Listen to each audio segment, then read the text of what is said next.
Bona tarda, el meu nom és Pol i soc mediador a Mediam, una entitat que fa més de 10 anys que portem la mirada mediadora a Barcelona. Des de l'any passat, el 2022, vam iniciar una nova línia de projectes de diàleg social. En aquests centres, que vam dur a terme al Centre Montserrat Olivella i al Centre Desert de Sarrià, hem dut a terme projectes de diàleg social entre gent jove i gent gran. Al llarg de diferents sessions hem pogut parlar sobre temes com la sexualitat, la forma de veure i entendre la vida i les relacions humanes entre els uns i els altres. Ha estat un projecte que hem treballat des de la mirada mediadora, la facilitació sistèmica i el treball de processos. Nosaltres hem pogut gaudir de molt d'aquest espai i esperem que els joves i la gent gran també. Soc Josep Maria i tinc 89 anys. Em dic Emília Casas i tinc 87 anys. Maria Dolors i tinc 89 anys. Teresa i tinc 92 anys. Soc la Cindy i tinc 24 anys. Manuel Egea i tinc 81 anys. Jo soc en Quim i tinc 18 anys. Jo, Carmen Gómez, i tinc 75.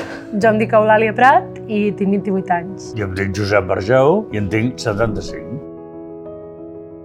Sobre la gent jove jo crec que una mica és la idea aquesta que té molta gent una mica gran, que és allò de, hòstia, aquesta gent no es vol esforçar, volen tindre la vida resolta sense pegar un palo a l'aigua. No voler treballar, no voler-se esforçar. De pensar que tot lo jove, tot lo nou, és pitjor que el que hi havia abans. Que són gent que no pensa més que la festa. És un desastre la joventut d'avui dia, és que no fan les coses com les haurien de fer. No ens valoren. Perquè, clar, comparat amb ells són una enciclopèdia i nosaltres som de primer grau. Tenen gamberros que deixen la cervesa i el gin tònic a la cantonada del carrer.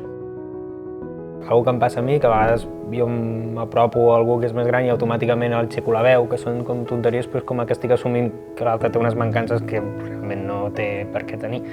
De cara a la societat té una mica oblidat la gent gran. Ens diuen que la gent gran som una gent caduca. Jo me'n recordo molt d'una que vam fer, que vam parlar una mica de les relacions personals, perquè d'alguna manera doncs, em va sorprendre, perquè algunes coses fins i tot els vaig trobar conservadors. Com aquesta confiança com temprana, no? Bueno, doncs aquí tens les meves experiències i aquí estic com amb ànim i ganes de compartir-les. Potser sí que jo tenia una mica el prejudici o l'estereotip de que tenen les idees més conservadores i llavors xoquen amb les nostres idees, però ha sigut just el contrari. Per mi personalment ha estat molt interessant perquè de les sessions que he pogut compartir sempre m'he endut com una sensació d'estar fent alguna cosa de profit i que em feia sentir molt enriquida. De que realment l'intercanvi de reflexions entre la gent gran i la gent jove enriqueix a les dues bandes d'una manera tremenda. M'ha agradat comprovar un estereotip que tenia jo o tenim molts dels joves cap a la gent gran, que és que no volen aprendre. Potser és més que nosaltres no els hi volem ensenyar. Ha estat molt guai, no? Aquest punt de construir un espai per trobar-se d'una manera molt més personal, a més podem parlar temes que estan com una mica pensats, amb una miqueta de guia i que Has creat un vincle molt maco, molt bonic i acabes creant una relació molt maca entre les persones joves i les grans. Sí. Jo penso que tots tenen un bon record, diríem, i penso que segur han après d'aquesta experiència.